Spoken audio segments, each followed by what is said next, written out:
सुप्रभात बच्चों। आज हम आपका हिंदी का पाठ 9 स्वतंत्रता की ओर शुरू करेंगे। तो चलिए हम इस पाठ को पढ़ते हैं और इसके अंदर जो कहा गया है उसको समझते हैं। ये है हमारे स्वतंत्र भारत का झंडा। तो चलिए शुरू करते हैं। स्वतंत्रता की ओर। धनी को पता था कि आश्रम में कोई बड़ी योजना बन रही है, पर उसे कोई कुछ बता नहीं रहा था। वे सब समझ रहे थे कि मैं 9 साल का हूँ, इसलिए मैं बुद्धू हूँ, पर मैं बुद्धू नहीं हूँ। धनी मन ही मन बड़बड़ाया। धनी और उसके माता पिता बड़ी खास जगह में रहते थे, अहमदाबाद के पास महात्मा गांधी के साबरमती आश्रम में, जहाँ पूरे भारत से लोग रहने आते थे। गांधी जी की तरह वे सब भी भारत की स्वतंत्रता के लिए लड़ रहे थे। जब वे आश्रम में ठहरते तो चरखों पर खादी का सूत काटते, भजन गाते और गांधी जी से बातें सुनते। साबरमती में सबको कोई ना कोई काम करना होता था। खाना पकाना, बर्तन धोना, कपड़े धोना, कुएं से पानी लाना, गाय या बकरी का दूध दूहना और सब्जी उगाना। दूध दूहना, यहाँ पर इस दूध दूहने का अर्थ होता है दूध निकालना। धनी का काम था बिन्नी की देखभाल करना। बिन्नी आश्रम की एक बकरी थी। धनी को अपना काम बहुत पसंद था, क्योंकि बिन्नी उसकी सबसे अच्छी दोस्त थी। धनी को उससे बातें करना अच्छा लगता था।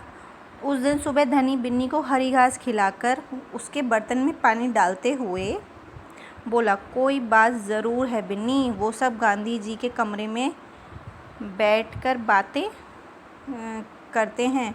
कोई योजना बनाई जा रही है, मैं सब समझता हूँ। बिन्नी ने घास चबाते हुए सिर हिलाया, जैसे कि वह धनी की बात समझ रही हो। धनी को भूख लगी। कूदती फांदती बिन्नी को लेकर वह रसोई घर की तरफ चला। उसकी माँ चूल्हा फूंक रही थी और कमरे में धुआं भरा रहा था। अम्मा, क्या गांधी जी कहीं जा रहे हैं? खांसते हुए माँ बोली, वे सब यात्रा पर जा रहे हैं। यात्रा? कहाँ जा रहे हैं? धनी ने सवाल किया। समुद्र के पास कहीं। अब सवाल पूछना बंद करो और जाओ यहाँ से धनी। अम्मा ज़रा गुस्से से बोली, पहले मुझे खाना पकाने दो। धनी सब्जी की क्यारियों की तरफ निकल गया, जहाँ बूढ़ा बिंदा आलू खोद रहा था। बिंदा चाचा धनी उसके पास बैठ गया। आप भी यात्रा पर जा रहे हैं क्या? बिंदा ने सिर हिलाकर मना किया। उसने कुछ बोलने से पहले धनी ने उतावले होकर पूछा, कौन जा रहा है? कहाँ जा रहे हैं? क्या हो रहा है? बिंदा ने खोदना रोक दिया और कहा, तुम सब सवालों के जवाब दूंगा, पर पहले इस बकरी को बांधो, मेरा सारा पालक चबा रही है। धनी बिन्नी को खींचकर ले गया और पास के नींबू के पेड़ से बांध दिया। फिर बिंदा ने उसे यात्रा के बारे में बताया। गांधी जी और उनके कुछ साथी गुजरात से पैदल चलते हुए दांडी नामक की जगह पर समुद्र के पास पहुंचेंगे। गांवों और शहरों से होते हुए पूरा महीना चलेंगे। दांडी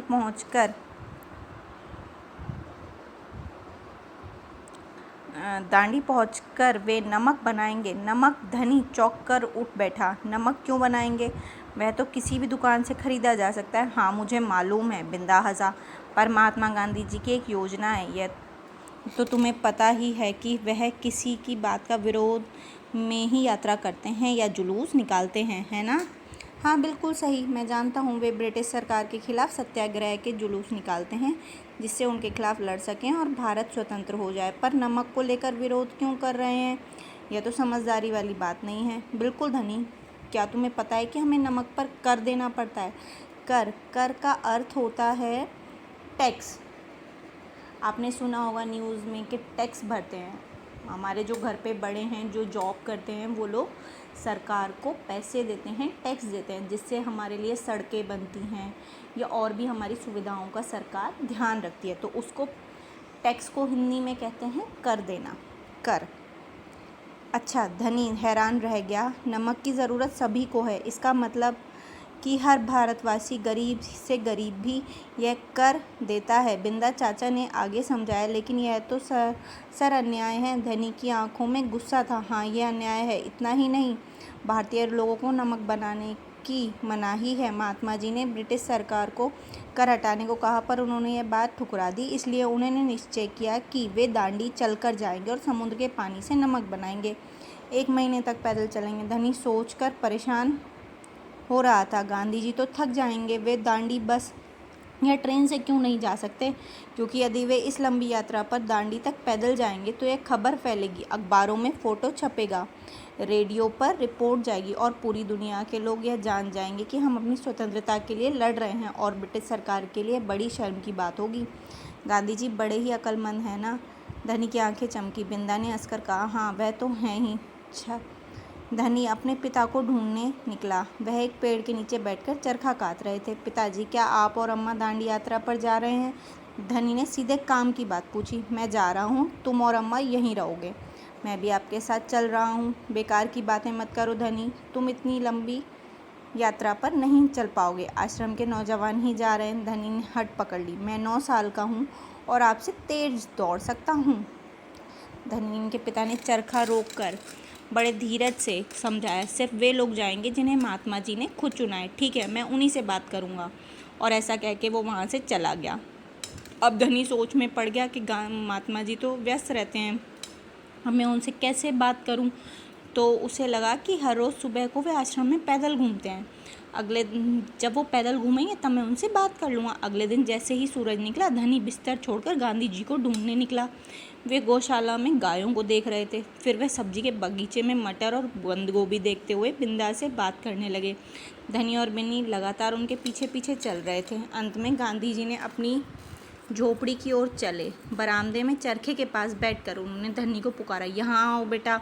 धनी दौड़कर उनके पास पहुंचा। बिन्नी भी साथ में कूदती हुई आई। तुम्हारा क्या नाम है बेटा? धनी। बापू।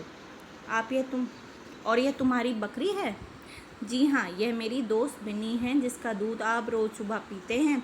धनी गर्व से मुस्कुराया। मैं इसकी देखभाल करता हूँ। बहुत अच्छा, गांधी जी ने हाथ हिलाकर कहा। अब यह बताओ धनी कि तुम और बिन्नी सुबह से मेरे पीछे पीछे क्यों घूम रहे हो? मैंने आपसे कुछ पूछना चाहता था। धनी थोड़ा घबराया। क्या मैं आपके साथ दांडी चल सकता हूँ? हिम्मत करके उसने कह डाला। गांधी जी मुस्कुराए। तुम अभी छोटे हो बेटा, दांडी तो बहुत दूर है। सिर्फ तुम्हारे पिता जैसे नौजवान मेरे साथ चल पाएंगे। पर आप तो नौजवान नहीं है। धनी बोला, आप नहीं थक जाएंगे? मैं बहुत अच्छे से चलता हूँ। गांधी जी ने कहा, मैं भी बहुत अच्छे से चलता हूँ। धनी भी अड़ गया। हाँ ठीक बात है, कुछ सोचकर गांधी जी बोले, मगर एक समस्या है। अगर तुम मेरे साथ जाओगे तो बिन्नी को कैसे देखेंगा? इतना चलने के बाद मैं तो कमज़ोर हो जाऊंगा। इसलिए जब मैं वापस आऊँ तो मुझे खूब सारा दूध पीना पड़ेगा, जिससे कि मेरी ताकत लौट आए। यह बात भी ठीक है। बिन्नी तभी खाती है जब मैं उसे खिलाता हूँ। धनी ने प्यार से बिन्नी का सिर सहलाया। और सिर्फ मैं जानता हूँ कि इसे क्या पसंद है। बिल्कुल सही। तो क्या तुम आश्रम में रहकर मेरे लिए बिन्नी की देखभाल करोगे? गांधी जी प्यार से बोले। जी हाँ करूँगा, धनी बोला। बिन्नी और मैं आपका इंतज़ार करेंगे। तो ये थी हमारी आज के पाठ की कहानी, स्वतंत्रता की ओर। अब आप सभी इसको अच्छे से एक बार पढ़ें। धन्यवाद।